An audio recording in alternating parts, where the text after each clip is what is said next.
Olá, alunos, tudo bem com vocês? Na aula de hoje nós vamos falar sobre os hormônios do crescimento e também sobre os hormônios que atuam na absorção e excreção de cálcio. Então vamos começar falando sobre os hormônios do crescimento. O crescimento em seres humanos é um processo contínuo que vai se iniciar mesmo antes do nascimento. Nós sabemos que o pico do crescimento ele vai acontecer nos 2 primeiros anos de vida e na adolescência. E o crescimento normal é um processo complexo que depende de inúmeros fatores. O primeiro fator são os hormônios de crescimento e os outros hormônios que vão influenciar no crescimento. Então, sabe-se que crianças que não têm quantidade adequada do hormônio do crescimento vão deixar de crescer, não vão atingir a altura desejada naquela idade. Então, tem que sempre estar observando essa estatura para ver se não está tendo diminuição na produção desse hormônio. Outra coisa, hormônios da tireoide, insulina e hormônios sexuais da puberdade também vão desempenhar um papel fundamental no crescimento e desenvolvimento dos seres humanos. A dieta, ela também vai influenciar, então nós precisamos de uma dieta adequada, rica em proteínas, vitaminas e minerais, principalmente o cálcio, porque o cálcio ele vai estar presente nos ossos. Se nós não tivermos uma quantidade adequada de cálcio, nós não vamos ter a formação de ossos. Então, é essencial a reposição do cálcio pela dieta. Os aminoácidos essenciais, que são de origem alimentar, também são bem importantes. Nós sabemos que o nosso organismo ele consegue produzir alguns aminoácidos, mas os aminoácidos essenciais, eles devem ser provenientes dos alimentos. Nós também observamos durante alguns estudos que o estresse crônico que faz com que ocorra a produção de cortisol pode influenciar no crescimento. Então, o cortisol ele tem efeito catabólico significativo. E isso faz com que ele consiga inibir o crescimento. Outro fator que está extremamente ligado ao crescimento são os fatores genéticos. Então, geralmente a criança ela vai herdar dos pais a altura, digamos assim. Então, tem muita ligação genética com a estatura que a criança vai ter. Que a criança não, né? Que o adulto vai ter. O hormônio do crescimento, conhecido também como GH ou somatotrofina, ele é um hormônio peptídico. Então, pessoal, lembra aquela primeira aula que eu falei para vocês sobre os tipos de hormônio? Deem uma olhada lá como que é feita a produção do hormônio peptídico. Então, o hormônio do crescimento vai ser sintetizado daquela maneira. Vai ser composto por 191 aminoácidos. Ele vai ser liberado durante toda a nossa vida, com pico de secreção, é claro, durante a adolescência. O hormônio do crescimento ele vai atuar em todos os órgãos do nosso organismo, em todos os tecidos do organismo, melhor dizendo. Ele vai promover o aumento do tamanho da célula, vai elevar o número de mitose e isso vai causar uma multiplicação e diferenciação celular, o que causa um aumento do tecido.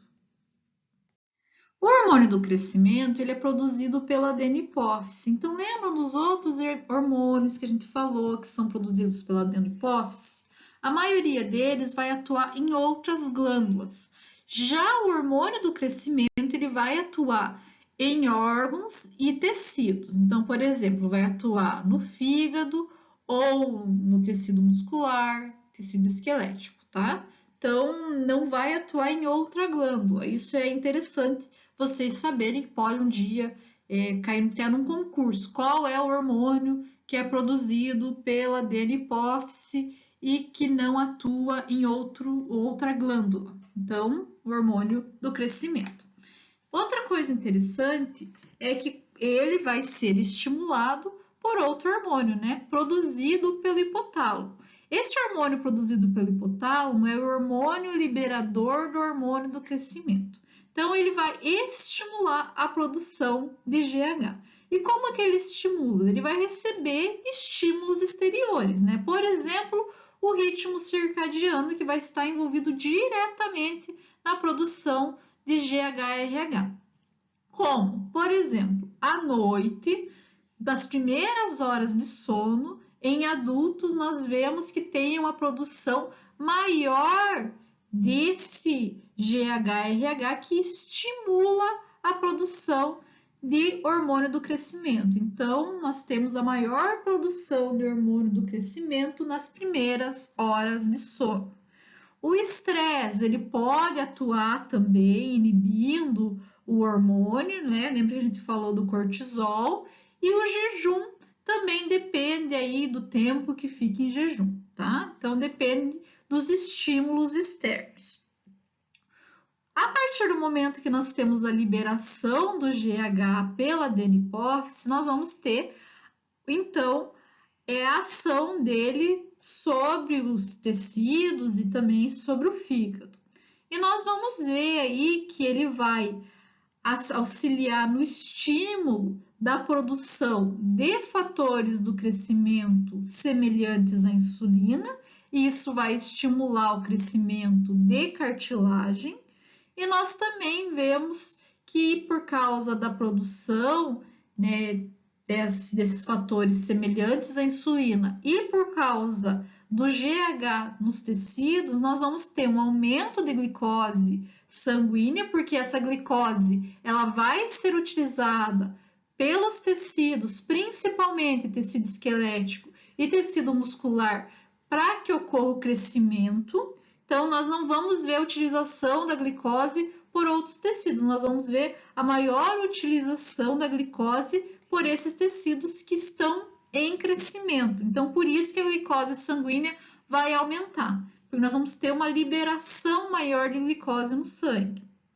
Outra coisa, o GH ele vai atuar diretamente, assim como os fatores de crescimento semelhantes à insulina, no crescimento dos ossos e dos tecidos. Então, ele atua diretamente sobre esse crescimento. A partir do momento que o GH é liberado pela adenohipófise, ele vai ser transportado pela proteína ligadora do hormônio de crescimento. Então, ele vai ser transportado no sangue dessa maneira. Lembrando que somente vai ter ação o hormônio que estiver desligado da proteína. Sempre vai acontecer isso, tanto com hormônios como também com medicamento, pessoal. Então, sempre vai ter ação o que não estiver ligado à proteína transportadora. Outro detalhe que eu gostaria que vocês lembrassem é que o GH ele aumenta a concentração não somente de glicose, mas ele também vai aumentar a degradação de lipídio. Isso vai fazer com que tenha um aumento na concentração dos ácidos graxos. Para quê? Para que esse ácido graxo seja usado como energia, tá? Então, nós temos um aumento de ácido ácido graxo no sangue para utilização como energia, uma vez que a glicose vai ser utilizada para os tecidos que estão em crescimento. Tanto o GH como os fatores de crescimento semelhantes à insulina, eles vão atuar como anabólicos para a proteína, ou seja, eles vão atuar na síntese de proteínas que são utilizadas aí para crescimento dos nossos tecidos. Então, nós temos um aumento na síntese de proteína por ele.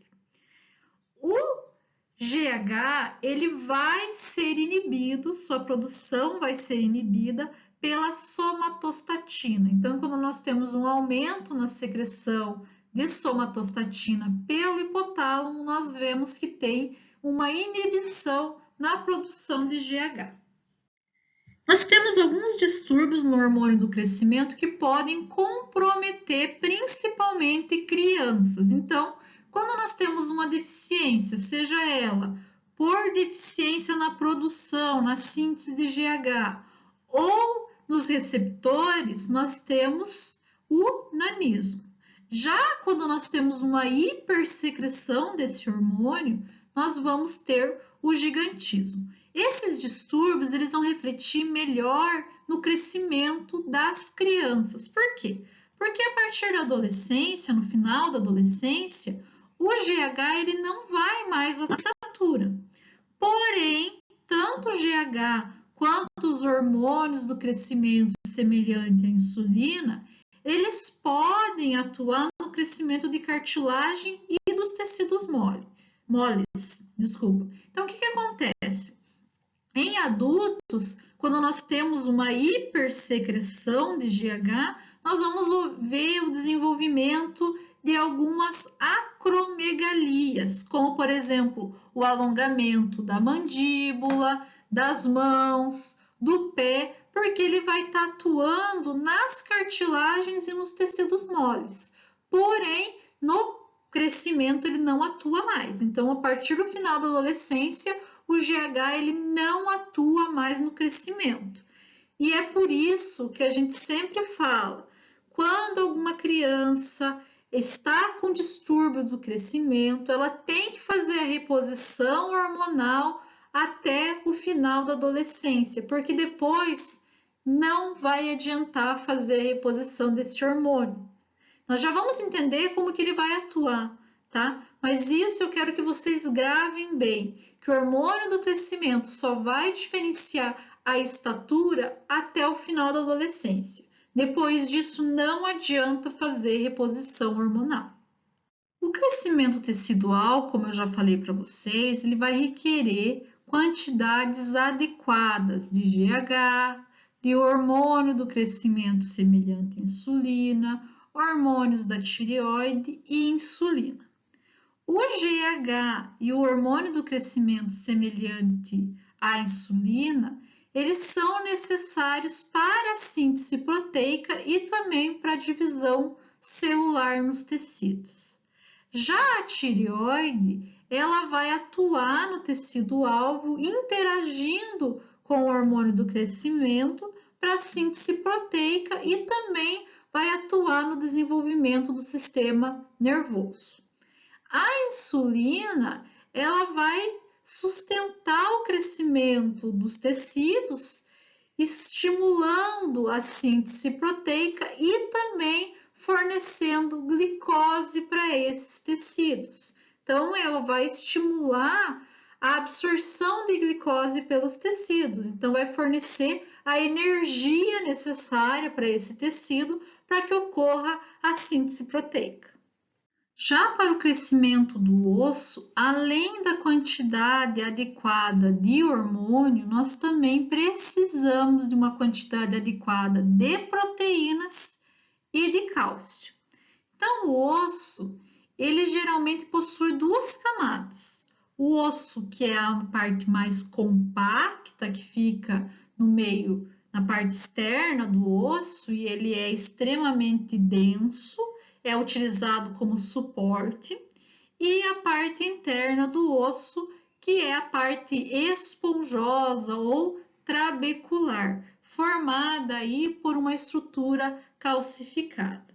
Geralmente, esse osso vai ser composto por essas duas camadas, mas alguns ossos, como por exemplo o fêmur, ele vai apresentar uma camada aí, uma cavidade, digamos assim, que é preenchida por medula óssea. Então, nós temos essa diferença quando a gente fala de ossos mais longos, tá? O osso, ele é composto, como eu falei, por matriz extracelular calcificada. Essa matriz é formada pela precipitação de cristais de fosfato de cálcio, conhecido como hidroxiapatita. Essa hidroxiapatita, ela se fixa à rede de suporte, que é constituída por colágeno e faz com que ocorra a formação do nosso osso. Para a gente poder entender como ocorre o crescimento dos ossos, nós vamos ter que relembrar um pouquinho sobre a anatomia do osso. Eu vou falar dos ossos longos, que é mais fácil de vocês entenderem. Então, o osso longo ele é composto por epífice e diáfice. A epífice é a extremidade do osso longo e a diáfice é o corpo desse osso.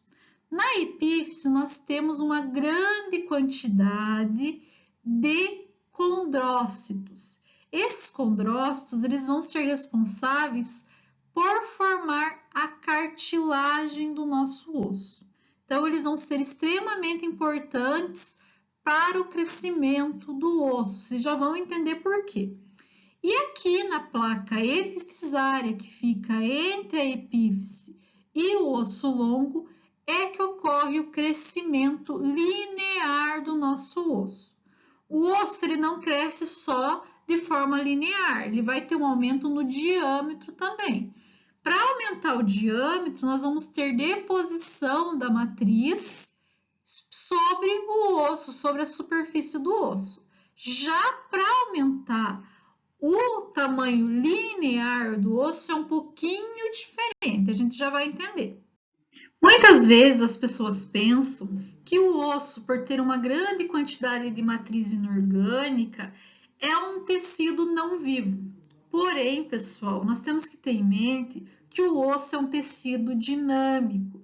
Ele está constantemente sendo formado e degradado ou reabsorvido. Então, o que acontece, pessoal? Nós vamos ter o crescimento do osso quando a matriz depositada for mais rapidamente depositada do que é reabsorvida. Então, nós temos células no nosso osso chamado osteoblasto. Esse osteoblasto vai ser estimulado pelo hormônio do crescimento e ele vai produzir uma enzima chamada osteoide. Existem outras enzimas nos últimos anos que estão sendo estudadas, mas a principal dela é o osteoide. Esse osteoide é uma mistura de colágeno com outras proteínas. No osteoide, nós vamos ter a ligação da hidroxiapatita. Então, a hidroxiapatita se liga a esse osteoide e faz com que ocorra o aumento, o crescimento do nosso osso.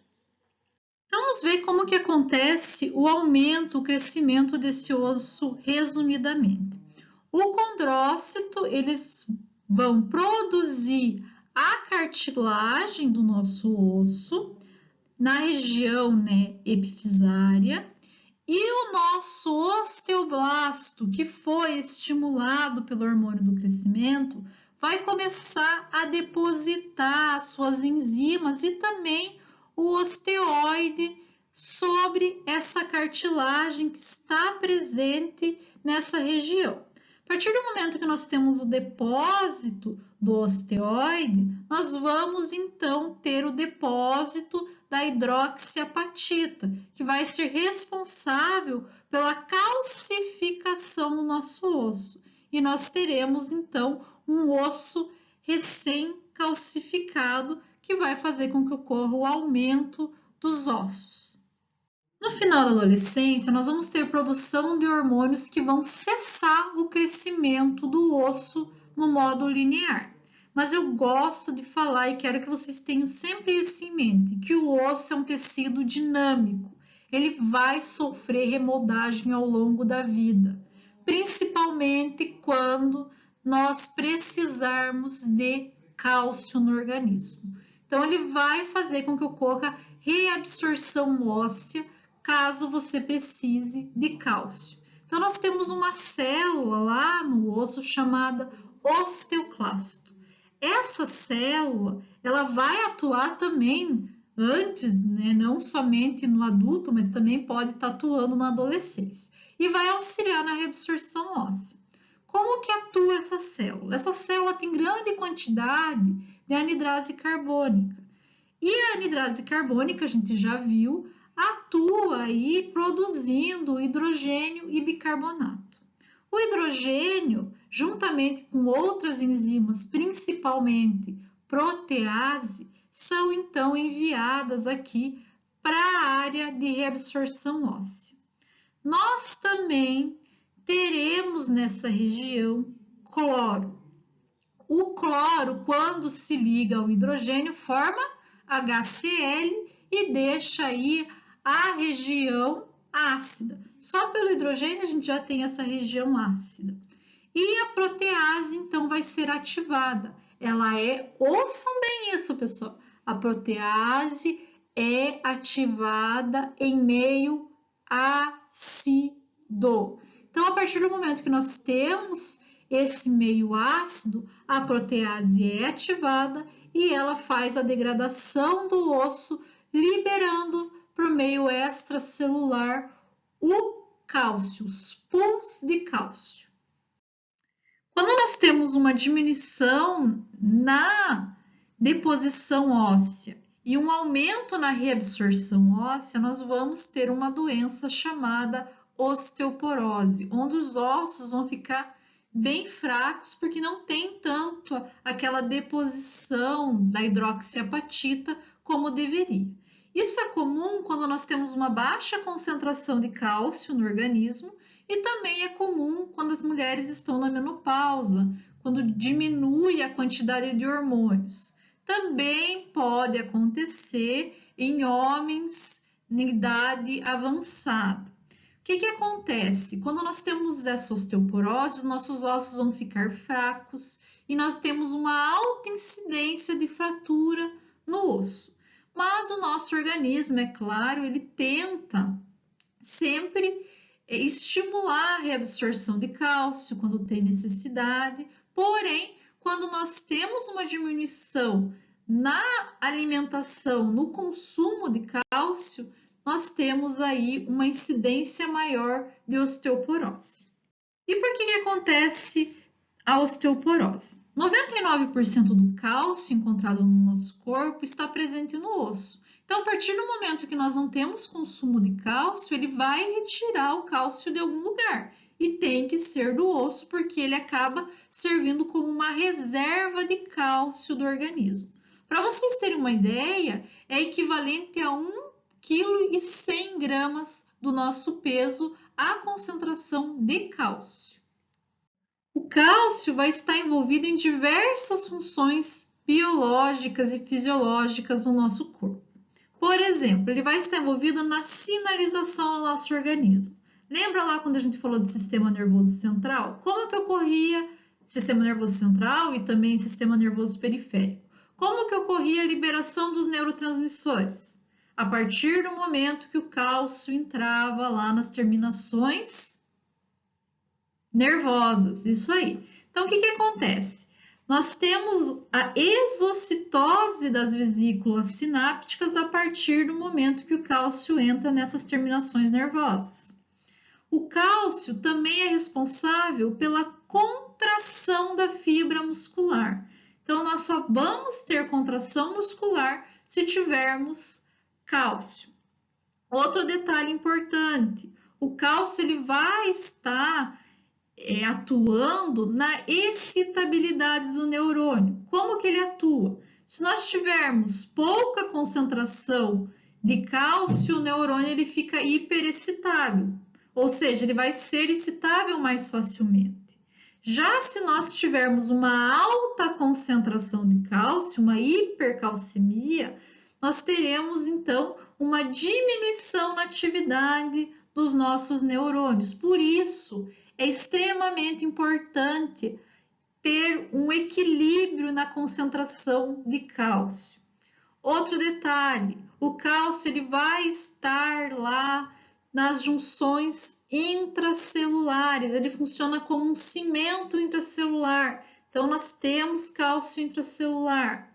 O cálcio também é responsável, é um cofator lá na cascata de coagulação. E nós temos, é claro, as funções na matriz calcificada, dos ossos, como eu já falei para vocês, e também dos dentes. Então, vejam que o cálcio ele é importante para várias funções fisiológicas. E se nós tivermos alguma alteração nesse cálcio, nós podemos ter alterações nessas funções fisiológicas. Como eu falei para vocês, o cálcio vai estar em maior concentração no osso. Então, 99% do cálcio vai estar presente no osso. No líquido extracelular, nós vamos ter aproximadamente 0,1% dessa concentração e nas células 0,9%. Para a regulação do equilíbrio do cálcio, nós temos 3 hormônios envolvidos. O hormônio paratireoide, o calcitrol, que é mais conhecido, e vocês vão lembrar melhor dele como vitamina D3, e a calcitonina. Esse hormônio aqui eu já falei para vocês quando a gente falou de tireoide, lembra? Então, ele vai ser produzido pela tireoide. Nós já vamos ver como que ele vai atuar aí na regulação do cálcio. Então, vamos começar falando dos hormônios paratireoides. Esse hormônio vai ser produzido, como o próprio nome já diz, pelas glândulas paratireoides. Então, nós temos 4 glândulas anexas à tireoide que vão produzir esse hormônio. O hormônio paratireoide também é conhecido como PTH ou paratormônio. Ele é um peptídeo que contém 84 aminoácidos e a sua principal função é aumentar a concentração plasmática de cálcio. Então, o que acontece? Nessas glândulas, nós temos um receptor chamado receptor sensível ao cálcio. A partir do momento que nós temos uma diminuição na concentração de cálcio, vai ocorrer a estimulação na produção de parato-hormônio, tá? Então, esse receptor ele é acoplado à proteína G. Quando nós temos uma diminuição no cálcio, esse acoplamento à proteína G é inibido e então estimula-se a secreção e produção de cálcio.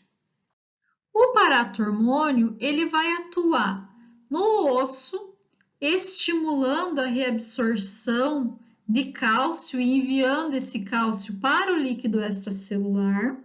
Ele também vai atuar aumentando a reabsorção de cálcio pelos rins e ele vai influenciar a vitamina D3 para que ela faça a reabsorção de cálcio no intestino. Nós já vamos entender como que a vitamina funciona. Antes, eu gostaria só de explicar um pouquinho para vocês aqui, que eu esqueci de explicar no slide anterior. Então, o cálcio ele vai ser adquirido pela dieta e ele vai ser excretado pelos rins e vai ser excretado então na urina ou ele pode ser excretado nas fezes também. A vitamina D3 ou calcitrol é um hormônio do tipo esteroide, ou seja, ele vai ser produzido conforme demanda e vai ser formado a partir da vitamina D. Essa vitamina D ela vai ser obtida na dieta ou ela pode ser sintetizada pela nossa pele a partir do momento que nós temos exposição à luz solar. Então, pessoas que moram em regiões com pouca incidência de sol, principalmente nós aqui da região sul, precisamos fazer a reposição dessa vitamina, ou através da alimentação, ou através mesmo de suplemento vitamínico de vitamina D, tá? Então, isso é extremamente importante, tá?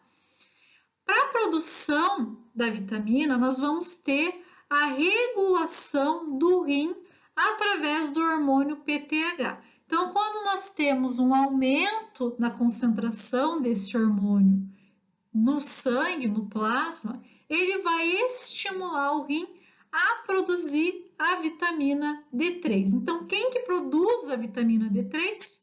Os rins. A partir do momento que nós temos a produção da vitamina D3, nós vamos ter um aumento na absorção intestinal de cálcio. Lembra que eu falei para vocês, quando a gente falou de sistema gastrointestinal, que a maioria das coisas que nosso organismo absorvia lá no intestino não era regular. regulada, porém o cálcio era regulado.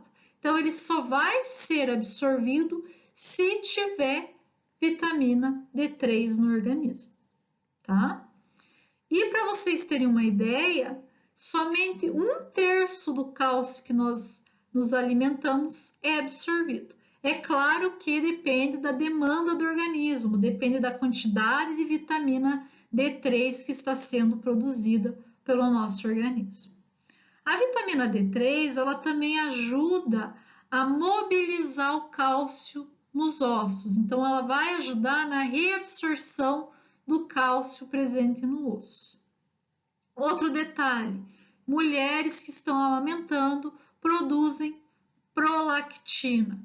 Essa prolactina também estimula a produção do hormônio vitamina D3. Por quê? Porque precisa de uma alta concentração de cálcio para a produção do leite. Então, precisa absorver esse cálcio, da alimentação. Então, aumenta-se a produção de calcitrol para que seja reabsorvida uma concentração maior de cálcio no intestino.